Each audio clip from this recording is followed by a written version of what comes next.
Like 10 minutes the wrong direction because neither one of us wanted to look at the signs. I hate travel days, by the way. Just so, I'm not a big plane guy. I'm going to tell a story here in a little bit on why I don't like airplanes. But that bag is so douchey. God damn. This is the terminal. All passengers, please exit and follow signs. I feel like I should check if my drone's still in here, but we can probably check now, right? Yeah. Yep, we're good. We just had the most passive-aggressive, like,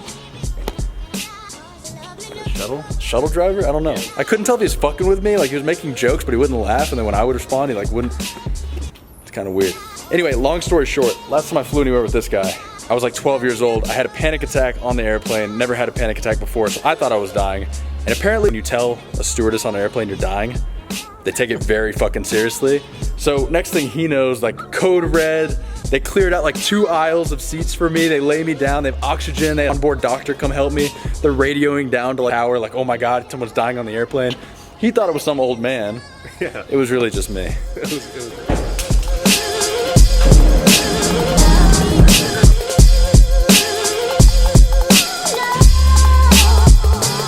We're not gonna get E. coli. It's gonna be coli. I'm gonna end up with it. No one's got E. coli in like 10 months. You're fine. Yeah, but you still be card with Play Store? So we're picking up 3 of the smart TVs and an Apple TV, some HDMI's, and some Apple chargers, and then I think we got one other. We got this curved TV.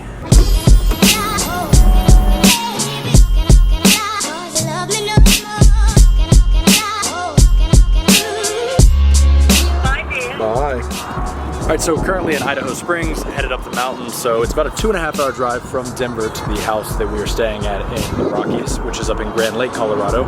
Also, probably the only time you'll ever see me wearing a hat is in Colorado, just because I don't know anyone here. I feel like a fucking douche. I feel like I can't wear hats this way. This way is not too bad. This way is just like, I look like Limp Bizkit. What do you got?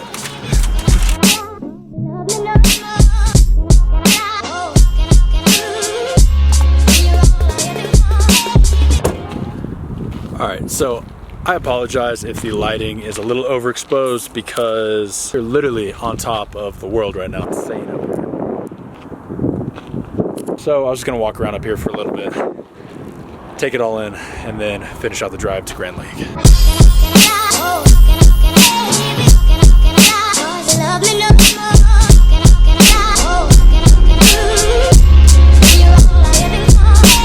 So we got like 20 minutes left on our drive. I figured, I had a lot of people ask me why do I not already own the GT3. Taylor's also pretty knowledgeable when it comes to this. So if you don't give a fuck about cars and you don't give a fuck about Porsche, go ahead and click the link or something and skip through this because this is gonna get real boring for you. But basically 2 reasons. First off, financially, I wanted one a couple months ago, but I just wasn't in a place to do it. If I wait a couple more months, it would be better for me to wait and then get the GT3. Second off, so now you can get involved. Okay. The 2015 is obviously the PDK transmission, and we're thinking that Porsche in the next generation GT3 is going to bring back the manual transmission. That means the 2015 current GT3 model will be the only GT3 ever to not come in a manual transmission, which could make the vehicle the redheaded stepchild of all GT3s ever produced.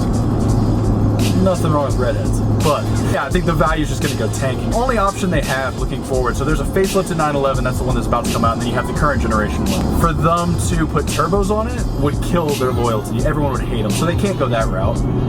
And they really can't make it too much faster and keep it a PDK because then you kind of infringe on the GT3 RS market. Like that's literally the only difference between a GT3 and a GT3 RS besides wide body panels is just the fact it's a little bit faster. So they have to do something, but they can't totally change it. So in my mind, the only thing they can do is offer it with a manual. And like Taylor said, if they do that, current generation ones, I have a feeling are gonna tank. Because I mean, the cars are still going at sticker with 10,000 miles on them. The paint to sample cars are still going 50,000 over sticker. So I want to hold off and see what that car's gonna do. And truth be told, if I can get the new generation one with a manual, I would rather do that. I would much rather have a manual GT3 than an automatic one. So if it does come forward that the new one's gonna have a manual, I may just pay a little bit more and just try to get a new one. Because that'd be badass. That car in a manual would be fucking awesome.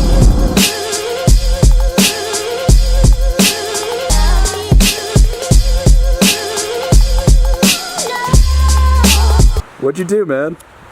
Grab your bag. You didn't check if it was zipped, though. No. Who travels with an unzipped bag? You should have the bag zipped. Hey, what?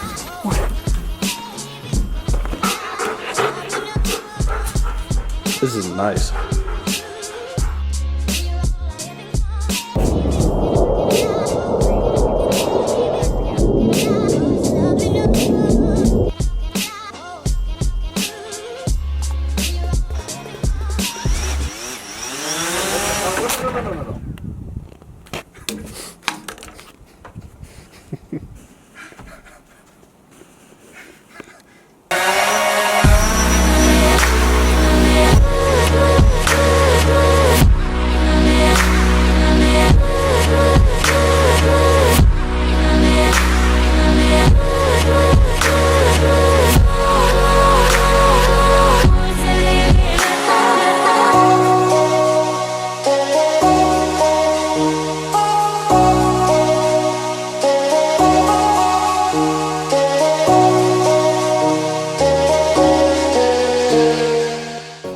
So hopefully you enjoyed this vlog. I think this is where I'm gonna wrap it up.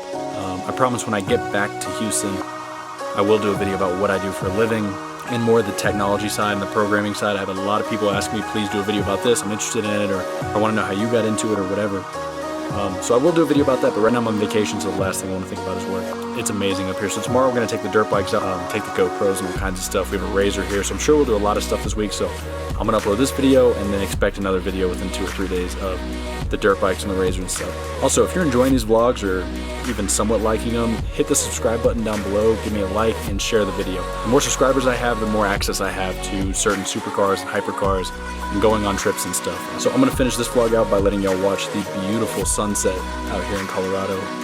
The view from this house is insane, so I'm gonna set up the camera and just let it run. I will catch you guys in the next one.